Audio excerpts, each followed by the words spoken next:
இப்போ gold medal வந்து அடிச்சிருக்கீங்க, cup ஜெயிச்சு வந்திருக்கீங்க. என்ன கேட்டகரியில் எப்போ போனீங்க, எவ்வளோ பேர் வந்து எதிர்கொண்டீங்க, இந்த போட்டி எவ்வளோ சவாலாக இருந்தது? நான் வந்து 16th அன்னைக்கு எனக்கு வந்து மேட்ச் நடந்தது. மொத்தமாக வந்து 30 ஸ்டேட்ஸ் வந்தாங்க. அதில் வந்து நான் 5 ஸ்டேட்ஸில் ஃபைட் பண்ணி 5th ரவுண்டில் பஞ்சாப் அகேன்ஸ்டாக வந்து கோல்டு அடித்தேன். இங்கே வந்து நிறைய பேர் வந்து பயிற்சிக்கு வந்து நீங்கள் ப்ராக்டிஸ்லாம் பண்ணியிருப்பீங்க. அந்த போட்டிக்கும் அங்கே நடந்தது எவ்வளோ சவாலாக இருந்துச்சு? எந்த கம்பேரிசன் சொன்னீங்கன்னா எந்த அளவுக்கு டஃப்பாக இருந்ததுன்னு நினைக்கிறீங்க? இங்கே வந்து இதுக்கும் அதுக்கும் கம்பேர் பண்ணால் அது கொஞ்சம் டஃப்பாக இருந்துச்சு. ஏன்னா மற்ற ஸ்டேட்ஸ்லேருந்து வந்ததுனால அந்த சைடில் அதிகமாக கிக்ஸ் அடிப்பாங்க, இங்கே வந்து அதிகமாக பஞ்ச் பண்ணுவோம். அந்த மாதிரி இருந்ததுனால கொஞ்சம் டஃப்பாக இருந்துச்சு. ஒரு போட்டியை வந்து எப்படி எதிர்கொள்ளணும்னு சொல்லி கொடுத்துருந்தாங்களா? அதெல்லாம் அங்கே வந்து உதவிச்சாங்க? நல்லாவே உதவி. என்னெல்லாம் சொல்லி கொடுத்தாங்க? எந்த அளவுக்கு மனதைரியம் இருந்தது உங்களுக்கு அந்த போட்டியில்? எனக்கு வந்து நல்லா கான்ஃபிடென்ட்டாகவே இருந்தேன், ஜெயிக்கலான்ட்டு. அந்த மாதிரியே ஜெயிச்சிட்டேன். ஓகே, நீங்கள் வந்து ஒரு கவர்மெண்ட் ஸ்கூல்ல இருந்து போயிட்டு இப்போ ஃபர்ஸ்ட் டைம் வந்து வாங்கியிருக்கீங்க, சார் சொல்கிறாங்க அந்த மாதிரி. இது எந்த அளவுக்கு உங்களுக்கு பெருமையாக இருக்குது? ரொம்ப சந்தோஷமா இருக்கு உங்களுக்கு. ஃபர்ஸ்ட் நீங்க தான் வந்து வாங்கியிருக்கீங்க அப்படின்றது உங்களுக்கு சந்தோஷமா இருக்கு.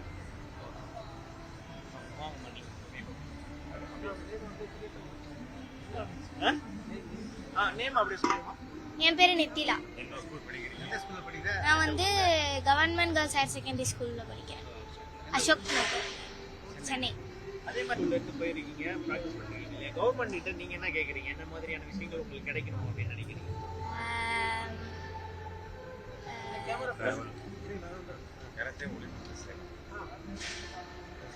கராத்தே வந்து அதிக இடத்துல நடத்தணும், இந்த மாதிரி நிறைய பேர் போகணும், ஒலிம்பிக் ஸ்போர்ட். இன்னும் நிதி உதவிலாம் இருந்ததுன்னா இன்னும் நல்லா பெர்ஃபார்ம் பண்ண முடியும்னு நினைக்கிறீங்களா? கண்டிப்பா. நீங்க சொல்லுங்க, எத்தனாவது முறையா நீங்க வந்து இந்த மாதிரி போட்டிகளில் வந்து கலந்துக்கிறீங்க? இன்னைக்கு எந்த மாதிரியான பிரைஸை வந்து நீங்க இந்த எந்த மாதிரி போட்டிகளை வந்து கலந்துக்கிட்டு நீங்க எத்தனை பேர்த்தை எதிர்கொண்டீங்க? என்ன கப் அடிச்சிருக்கீங்க? நான் இது 3rd டைம் நேஷனல் விளையாடுறேன். இந்த டைம் வந்து இந்த டைம் மொத்தம் 24 ஸ்டேட்ஸ் என் கேட்டகரியில் பார்ட்டிசிபேட் பண்ணாங்க. அதில் 4 ஸ்டேட்ஸோட நான் ப்ளே பண்ணி பிரான்ஸ் மெடல் வின் பண்ணியிருக்கேன். பிலோ 32 கேட்டகரியில் ப்ளே பண்ணியிருக்கேன். நீங்கள் எந்த ஸ்கூலில் படிக்கிறீங்க? எந்த ஊரில் இருந்து? Saradha matriculation higher secondary school, Erode district, Gobichettipalayam. அங்கே நடந்த போட்டியெல்லாம் எப்படி இருந்தது? சவால் தான் இருந்துச்சா இல்லை ஈஸியாக வந்து ஹேண்டில் பண்ணிட்டீங்களா? ஏன்னா நீங்கள் வந்து 3வது தடவையாக பண்ணிருக்கீங்க. கொஞ்சம் டஃப்பாக தான் இருந்துச்சு. ஓகே, என்ன டஃப்னா எப்படி சொல்கிறீங்க? ரொம்ப வந்து மற்ற ஸ்டேட் பிளேயர்ஸ்லாம் நல்லா விளையாண்டாங்கன்றீங்களா? சரி,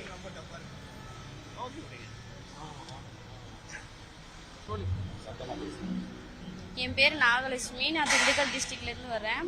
ஃபர்ஸ்ட் டைம் மேட்ச் விளையாட வந்திருக்கேன். First time state match. First time போயிருக்கீங்க? ஃபர்ஸ்ட் டைம் போயிருக்கேன். எவ்வளோ வருஷமா நீங்கள் வந்து கராத்தே கற்றுக்கிட்டு இருக்கீங்க? நான் 7 வருஷமாக கற்றுக்கிட்டு இருக்கேன். ஃபர்ஸ்ட் டைம் மேட்ச் போயிருக்கேன், நல்லா பார்ட்டிசிபேட் பண்ணேன். நான் கவர்மெண்ட் ஹையர் செகண்டரி ஸ்கூலில் படிக்கிறேன். ஓகே, இதுக்கு எவ்வளோ நாள் வந்து இதுக்கு இந்த போட்டிக்காக நீங்கள் வந்து 7 வருஷமாக வந்து பயிற்சி எடுத்தால் கூட இதுக்கு எவ்வளோ நாளாக தயாரானீங்க? இங்கே வந்து இந்த 68 வந்து போட்டிக்கு வந்து போகும்போது இதுக்கு தனியாக எங்கேயாவது ப்ராக்டிஸ் எடுத்தீங்களா? 1 month பண்ணேன், ப்ராக்டிஸ் பண்ணேன். ஃபர்ஸ்ட் டைம் தான் பண்ணுறதுனால நல்லா பண்ணேன். ஓகே, கவர்மெண்ட் வந்து இதெல்லாம் எங்களுக்கு பண்ணால் நல்லா இருக்கும் அப்படின்னு சொல்லி என்ன உதவி நீங்கள் வந்து எதிர்பார்க்குறீங்க? ஸ்போர்ட்ஸுக்கு நல்லா முக்கியத்துவம் கொடுக்கணும். கராத்தேக்காக இன்னும் கொஞ்சம் நல்லா பண்ணால் நல்லா இருக்கும். சரி, உங்கள் பேர்? என் பேர் நாகலட்சுமி. இப்போ நீங்கள் சரி, இந்த போட்டிகள் இப்போ வந்து நடைபெற்று முடிஞ்சிருக்கு. பசங்க வந்து எந்த அளவுக்கு பெர்ஃபார்ம் பண்ணாங்க? எதெல்லாம் டஃப்பாக இருந்தது நீங்கள் நினைக்கிறீங்க? போட்டி வந்து ரொம்ப கடுமையாக தான் சார் இருந்துச்சு. ஏன்னா இப்போ நம்ம ஊரில் இருக்கும்போது இந்த கிளைமேட் வந்து வேறு மாதிரி இருந்துச்சு. அங்கே வந்து கிளைமேட்டுங்கும் போது இவங்களுக்கு எல்லாருக்குமே ரொம்ப சிரமமாக இருந்துச்சு. அங்கே வந்துட்டு இங்கே நல்லா ஹெல்த்தியாக இருந்தாங்க, அங்கே போயிட்டு அந்த உணவு வந்து இவங்களுக்கு செட் ஆகலை, ரொம்ப பேனிக் ஆனாங்க. அது அவங்க பயிற்சியிலுமே தெரிஞ்சு வெயிட்டுமே ஒரு 1 கிலோ 2 கிலோ லாஸ் ஆன மாதிரி ஃபீல் பண்ணாங்க. அதுக்கு பிறகு அந்த வெதரில் வந்துட்டு இவங்களால நின்று ப்ராக்டிஸ் பண்ணும்போது ரொம்ப கம்ஃபர்டபுளாக இல்லை. பட் அதையும் மீறி இவங்க வந்துட்டு பசங்க வந்து நல்லா ப்ளே பண்ணியிருக்காங்க. நிறைய கான்டாக்ட், எக்ஸசிவ் கான்டாக்ட்லாம் அடி நல்லா ஸ்ட்ராங்காலாம் விழுந்துச்சு. அதையும் ஃபேஸ் பண்ணி பசங்க நல்லா பண்ணாங்க, சிறப்பாக பண்ணாங்க. இந்த போட்டி வந்து பார்த்தீங்கன்னா இந்திய பள்ளிக்கல்வித்துறை இருக்கு இல்லைங்களா, அவங்க தான் அந்த போட்டியை வந்து நடத்துறாங்க. ஒரு மாநிலத்திலையும் வந்து பார்த்தீங்கன்னா இப்போ தமிழ்நாட்டில் வந்து தமிழக அரசு பள்ளிக்கல்வித்துறை சார்பாக 68வது மாநில அளவிலான தேசிய போட்டிக்கான செலெக்ஷன் டோர்னமெண்ட் வச்சுருந்தாங்க. சிவகங்கை மாவட்டம் காரைக்குடியில். அங்கே வந்துட்டு இந்த மாணவர்கள் எல்லாருமே அங்கே கலந்துக்கிட்டு அங்கே 3 நாள் நடந்துச்சு. கிட்டத்தட்ட ஒரு 4000 போட்டியாளர்கள் கலந்துக்கிட்டாங்க. அதில் வந்து இவங்களோட ஒவ்வொரு கேட்டகரியிலுமே வந்து கிட்டத்தட்ட பார்த்தீங்கன்னா ஒரு 200 பேர் 300 பேர் அந்த மாதிரி ஒரு கேட்டகரியிலும் கலந்துட்டாங்க. நித்திலா அவர்களுடைய கேட்டகரியில் வந்து பார்த்தீங்கன்னா 252 பேர் கலந்துட்டாங்க. அதில் வந்து இவங்க 9 ரவுண்டு ஃபைட் பண்ணி நேஷனல் செலக்ட் ஆனாங்க. அதுக்கு பிறகு நேஷனல்ஸ் வந்துட்டு ஒரு கேட்டகரி வைஸாக இப்போ அண்டர் 14 வந்து பார்த்தீங்கன்னா பஞ்சாபில் நடந்துச்சு. அண்டர் 17 வந்து பார்த்தீங்கன்னா டெல்லியில் நடந்துச்சு. அண்டர் 19 வந்து பார்த்தீங்கன்னா இப்போ மத்திய பிரதேசத்தில் இன்னையோட முடியுது. மூணு வெவ்வேறு இடத்துல நடத்தினாங்க. பிளேயருங்க வந்து நிறைய சிக்கல்களை எதிர்கொண்டாங்க தான். ஏன்னா இப்போ ஒரு போட்டியில் கலந்துக்கிறாங்க அப்படின்னா மாணவர்கள் வந்து அவங்களே தான் அவங்களோட செலவு பண்ணிட்டு அவங்களே தான் போகிறாங்க, அவங்களே தான் வராங்க. பல சிக்கல்கள் இருக்குது. எக்கனாமிக்காக சில தடைகள் இருக்குது மாணவர்களுக்கு. அரசு பள்ளியிலேருந்து பிள்ளைங்க வராங்க, இப்போ மெட்ரிகுலேஷன்ஸ் பள்ளியிலேருந்து வராங்க. சில பள்ளிக்கூடத்துலேருந்து சிஎஸ்ஐ, சிஐஎஸ்சி, டபிள்யூஎஸ்ஓலேருந்து வராங்க. இப்போ அவங்கெல்லாம் பிரச்சனை இல்லை. இப்போ ஏழ்மையான பிள்ளைகள் வரும்பொழுது அவங்களுக்கு உண்டான டிராவல், அந்த ஃபுட்டு, அந்த மாதிரியான சிக்கல்கள் நிறைய இருக்கு. இது தமிழக அரசு பள்ளிக்கல்வித்துறை சார்ந்து போறோம். இல்ல அந்த மாதிரி எதுவும் கிடைக்கும், இது வழங்கப்படலைங்க சார். ஆமாங்க சார். ஏன்னா இப்ப அங்க போய் நாங்க தங்குறோம், அங்க டோர்னமெண்ட் நடக்கிற இடத்துல பள்ளிக்கூடத்துல போய் தங்குறோம் அப்படின்னு பாத்தீங்கன்னா ஒரு நாளைக்கு வந்து 350 ரூபாய் தங்குற இடத்துக்கும் அந்த ஃபுட் எல்லாம் சேர்த்து கொடுக்குறாங்க. அது ஓப்பன் ஸ்பேஸ் தான். அது பனி வந்து ஈஸியா உள்ள வந்துடும். இப்ப லூதியானா நியர்பை வந்து பாத்தீங்கன்னா காஷ்மீர், இமாச்சல் பக்கத்துல அங்க இருக்க முடியாது. அப்ப அந்த சுச்சுவேஷன்ல இருந்து பசங்க எல்லாம் பிளே பண்ண முடியாது. நம்ம ஊர் சூழலுக்கும் அந்த சூழலுக்கும் வந்துட்டு கம்ஃபர்டபுளா இருக்காது. இப்ப அதனால நாங்க செலவு பண்ணி ரூம் போட்டு நாங்க தங்க வச்சு பசங்களுடைய ஹெல்த் நம்ம கவனமா பார்க்க வேண்டிய சூழல் இருக்கு. அதுக்கு பிறகு நாங்க போயிட்டு டோர்னமெண்ட்ல பிளே பண்ண வேண்டியது. இப்போ நீங்க இதை தாண்டி ஃபுட்டு வந்து நம்ம ஃபுட்டு கிடைக்கல அப்படின்னு சொன்னீங்க. பசங்க இங்க சாப்பிடுற ஃபுட் அங்க இல்லாத ஒரு பிரச்சனையா இருந்தது. அது வந்து அந்த போட்டியில எந்த அளவுக்கு பாதிப்பை ஏற்படுத்துது? ஏன் அந்த மாதிரியான அரேஞ்ச்மெண்ட்ஸ் இல்ல அப்படின்னு சொல்லி ஏதாவது கேள்வி கேட்டீங்களா? ஃபுட்டு வந்துட்டு அங்கே கொடுக்குற ஃபுட்டு தான் சார் எல்லா ஸ்டேட்ல இருந்து சாப்பிட்றாங்க. பட் நமக்கு வந்து அந்த ஃபுட்டு வந்து பிள்ளைங்களுக்கு கொஞ்சம் செட் ஆகாம இருந்துச்சு. அதனால வந்து அவங்களுக்கு பிசிக்கலாக நிறைய சிக்கல்கள் இருந்துச்சு. அந்த பிரச்சனைகள் இருக்கு. இதுல வந்து அரசு என்னென்ன மாதிரியான கவனம் செலுத்தணும்னு நீங்க வந்து நினைக்கிறீங்க? இந்த பள்ளிக்கல்வித்துறை சார்பாக அனுப்பப்பட்டாலும் இப்ப நிதி சிக்கல்கள் இருக்கு அப்படின்னு வந்து சொல்றீங்க. இதெல்லாம் இருந்துச்சுன்னா இன்னும் சிறப்பா இருக்கும். இன்னும் மாணவர்கள் வந்து நல்லா பெர்ஃபார்ம் பண்றதுக்கான வாய்ப்புகளா, ஒரு பயிற்சி எடுக்கிறதுக்கு வாய்ப்புகளா அமையும் நீங்க நினைக்கிறது? இப்போ வந்து பாத்தீங்கன்னா மாணவர்களுக்கு வந்துட்டு இங்கிருந்து போகும்பொழுது இது ஏன்னா கவர்மெண்ட் மூலமா தான் நடத்துறாங்க இந்த போட்டியை. இந்த போட்டி அரசு சார்ந்து நடக்கும் பொழுது அரசே வந்து இந்த பிள்ளைகளுக்கு வந்தான உதவி செஞ்சு ட்ரெயின்ல வந்துட்டு அவங்களே கூட்டிட்டு போயிட்டு அவங்களே வந்து அகாமடேஷன் எல்லாமே அரேஞ்ச் பண்ணி கொடுத்து பண்ணா நல்லா இருக்கும். ஏன்னா இவங்க டிராவல் பண்ணி போற டயர்ட்ல அடுத்த நாள்லயே வந்து ஈவெண்ட் நடக்குது. அப்ப இவ்வளவு தூரம் டிராவல் பண்ணிட்டு போன டயர்டு போன உடனே டோர்னமெண்ட்ல இறங்கி பண்ணணும் அப்படிங்கும்போது அவங்களுக்கு பிசிக்கலா செட் ஆக மாட்டேங்குது.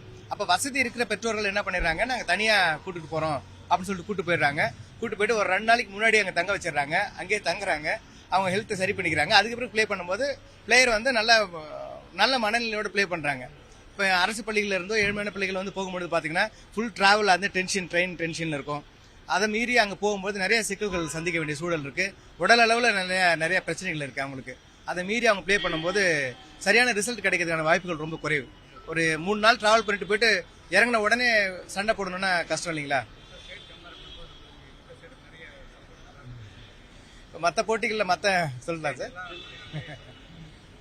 இப்போ மற்ற மாநிலங்கள் வந்து பாத்தீங்கன்னா நிறைய கராத்தேக்கு நிறைய சப்போர்ட் பண்றாங்க, ஸ்போர்ட்ஸ் சப்போர்ட் பண்றாங்க. இப்போ நம்ம இந்த பள்ளிக்கல்வி குழும விளையாட்டு போட்டி வந்து எடுத்து பாத்தீங்கன்னா அது ministry of sports government of India தான் அந்த ஈவெண்ட் நடத்துறாங்க. அப்போ அந்த டிபார்ட்மெண்ட்ல 51வது பள்ளிக்கல்வி குழும விளையாட்டு போட்டியில இருந்து கராத்தே தொடர்ந்து இருக்கு. இன்னைக்கு 68வது பள்ளிக்கல்வி குழும விளையாட்டு போட்டி. இது இவ்வளவு தூரம் நடந்துகிட்டு இருக்கு. இதுல வந்து அரசு பள்ளிகள்ல இருந்து மாணவர்கள் வந்து பதக்கம் வெல்றது மிகப்பெரிய ஒரு கேள்விக்குறியா இருக்கு.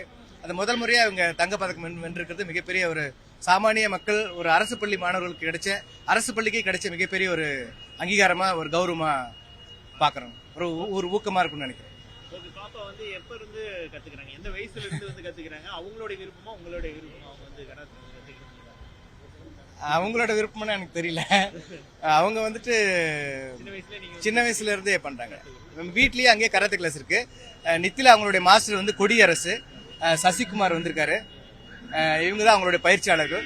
இப்ப இவங்க வந்து என்ன பண்றாங்கன்னா சின்ன வயசுல வீடு அங்கேயே இருக்கிறதுனால வீடு அங்கேயே இருக்கிறதுனால அவங்க தொடர்ந்து அதை பார்த்துக்கிட்டே இருக்காங்க. குழந்தையில இருந்து விளையாடுற இடமே ஓடுறது ஒடியாடுறது இடம் எல்லாமே அதுதான்றதுனால மேபி ஒரு 2 வயசு 3 வயசுல இருந்து அவங்க உள்ள வர ஆரம்பிச்சிட்டாங்க. தொடர்ந்து பண்ணிட்டு இருக்காங்க. 6ஆம் வகுப்பு படிக்கிறாங்க. 11 இயர்ஸ். சம்பத் குமார் என் பேர். தமிழக அணி போட்டிக்கு போயிட்டு வந்திருக்கீங்க, பசங்களோட பெர்ஃபார்மன்ஸ் எப்படி இருந்துச்சு? அங்கே கொஞ்சம் குளிர் ஜாஸ்தியாக இருந்தது. பசங்களால் காலையில் கொஞ்சம் ப்ராக்டிஸ் பண்ணுறது ரொம்ப கடுமையாக ரொம்ப சிரமப்பட்டாங்க. சாப்பாடு காலையில் சாப்பிட முடியல. ஏன்னா நம்ம ஃபுட்டு அவங்க ஃபுட்டு ஒத்துக்கல, செட் ஆகல பசங்களுக்கு. சாப்பிடாமலே இருந்தாங்க. ஆனாலுமே கொஞ்சம் டச் அப் பண்ணாங்க பசங்க கொஞ்சம். ஓகே, இன்னைக்கு வந்து கோல்டு அடிச்சுட்டு வந்திருக்காங்க பயிற்சியாளராக. நீங்கள் எவ்வளோ சந்தோஷமா? ரொம்ப சந்தோஷமா இருக்கு. ஏன்னா கேர்ள்ஸ் அண்டர் 14 பார்த்தீங்கன்னா தமிழ்நாடு ஓவரால் சாம்பியன் 2வது இடத்துல இருக்குங்க. முதல்ல பஞ்சாப், 2வது தமிழ்நாடு தான். ஸோ ரொம்ப பெருமையாக இருக்கு. தமிழ்நாட்டில் பொறுத்த வரைக்கும் இப்போ கராத்தே அப்படின்றது நீங்க கற்றுக் கொடுக்குற வரைக்கும் எந்த அளவுக்கு ஆர்வமா வந்து கத்துக்கிறாங்க? நிறைய இன்ட்ரெஸ்ட் இருக்கு. இப்போ எல்லாமே கவர்மெண்ட் ஸ்கூல்ல பாத்தீங்கன்னா ஒரு 3 மாசம் பயிற்சி இலவசமா கொடுக்குறாங்க, கம்பல்சரி எல்லாருக்குமே. அது வந்து 3 மாசம் ஒரு 5 மாசம் கொடுத்தாங்கன்னா பசங்களுக்கு இன்னுமே கொஞ்சம் ஹெல்ப்ஃபுல்லா இருக்கும். 3 மாசம் பயிற்சி வச்சு அடுத்த லெவல் போக முடியாது இல்லைங்களா? ஸோ ஒரு 5 மாசம் பண்ணலாம். 5 ஸ்டேட்டை வந்து எதிர்கொண்டு ஜெயிச்சிருக்காங்க இல்லையா? அதுல எந்த போட்டி உங்களுக்கு ரொம்ப பிடிச்சிருக்கு? எனக்கு ஃபைனல் ரொம்ப பிடிச்சிருந்தது. ஏன்னா பஞ்சாப் ஃபைனல் அவங்க மாநிலத்தில் நடக்குது. ஃபுல் சப்போர்ட்டும் பஞ்சாபுக்கு தான். ஸோ எல்லாமே பஞ்சாப் கத்தும் போது இவங்க பண்ணாங்க. ஸோ அது கொஞ்சம் அவங்களுக்கு ஏன்னா அவங்களுக்கு வந்து கிளாப்பிங் ரொம்ப அதிகமாக இருந்தது, சவுண்ட் அதிகமாக இருந்தது. ஸோ பாப்பா கொஞ்சம் அவங்களுக்கு டிஸ்கரேஜ் பண்ண மாதிரி இருக்கும் இல்லையா? ஸோ அதையுமே அவங்க பார்த்துட்டு இன்னும் சவாலா ஒவ்வொரு வாட்டி அவங்க கத்தும் போது இவங்க இன்னும் கொஞ்சமே எஃபர்ட் போட்டு நல்லா பண்ணாங்க. மன உறுதியா இருந்தாங்க. ஆமா, ரொம்ப ஸ்ட்ராங்கா இருந்தாங்க. கோல்டோட தான் நம்ம வரணும் அப்படின்னு சொல்லிட்டு எல்லா பிள்ளைங்களுமே வந்து ரொம்ப எஃபர்ட் போட்டாங்க. நீங்க சொல்லுங்க, நீங்க யாருக்கு வந்து கோச் பண்ணிருந்தீங்க? உங்களுடைய இது எப்படி இருந்துச்சு? நான் 19 கேட்டகரியில் பண்ணியிருந்தாங்க. அங்கேயும் சாப்பாடு தான் மெயின் ப்ராப்ளமே. ஃபுட்டு பார்த்தீங்கன்னா இங்கத்த ஃபுட்டுக்கும் அங்கத்த ஃபுட்டுக்கும் ரொம்ப வித்தியாசம் வருது. குளிர்காலம் அது மட்டும் தான் மெயின் ஃபுட்டு. ஆமாங்க. ஓகே, அப்ப நீங்க வந்து நீங்களும் அதே கோரிக்கை தான் வைக்கிறீங்க, இந்த கண்டிப்பாங்க இதுக்கெல்லாம் அரேஞ்ச் பண்ணா நல்லா இருக்கும் அப்படின்னு? கண்டிப்பாங்க. இந்த போட்டி வட இந்தியாவிலே வந்து நடக்குது இல்லையா? தமிழ்நாட்டில் நடந்தா நல்லா இருக்கும். நல்லா இருக்குங்க, இன்னும் நல்லா இருக்கும், ரொம்ப நல்லா இருக்கும். எந்த அளவுக்கு உத்தேசமா கொடுக்கும், ஸ்டூடெண்ட்ஸ்க்கு எந்த அளவுக்கு பெனிஃபிட்டா இருக்கும் அது இங்க நடந்துச்சுன்னா? அதுக்கு ஸ்டெப் எடுக்கணும்னு நினைக்கிறீங்களா? கண்டிப்பாங்க, ஸ்டெப் எடுக்க நினைக்கிறோம். குழந்தைகளுக்கு ரொம்ப பெனிஃபிட்டா இருக்கும். மற்ற எல்லா குழந்தைகளுமே ரொம்ப இதா இருப்பாங்க. உங்க பேரு? சிலம்பு செல்வி. அபிராமி. 2 பேரும் பயிற்சி. எஸ்.